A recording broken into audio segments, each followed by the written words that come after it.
Du rapport du secrétariat de l'initiative pour la transparence dans les industries extractives, il ressort qu'au regard des critères de notation que sont l'engagement des parties prenantes, la transparence et les résultats et impacts, le Cameroun n'a obtenu qu'un score final de 53 points. Pour ce qui est du volet transparence, un score de 71,5 points a été enregistré.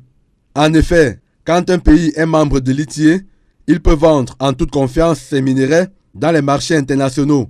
Des investisseurs s'intéressent de plus en plus à l'exploitation de ces mines. Quand le pays est exclu de l'ITIE, ces minerais sont considérés dans le monde comme illicites.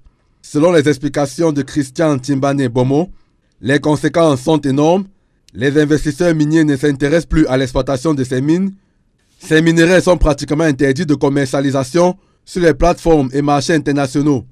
Le Cameroun a été exclu de la norme ITIE le 1er mars 2024 et jusqu'en 2027 pour sa gestion opaque des mines, la non-implication maximale de la société civile dans le contrôle des exploitations minières, l'exploitation floue de son pétrole, de son gaz, de l'or, du diamant, etc.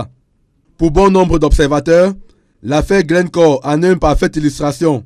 Il s'agit d'un scandale de corruption à l'échelle internationale sur l'achat des produits pétroliers, impliquant entre autres des fonctionnaires camerounais de la SNH et de la Sonara, avec à la clé 7 milliards de francs CFA présumés détournés dans cette affaire. La prochaine validation du Cameroun interviendra en avril 2027 et le pays devra apporter des mesures correctives à une vingtaine d'exigences.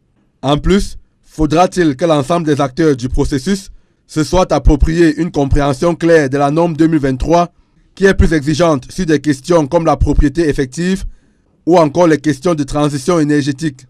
C'est en 2005 que le Cameroun a intégré la norme ITIE, qui est l'instrument international de mesure de la bonne gouvernance en matière d'extraction minière.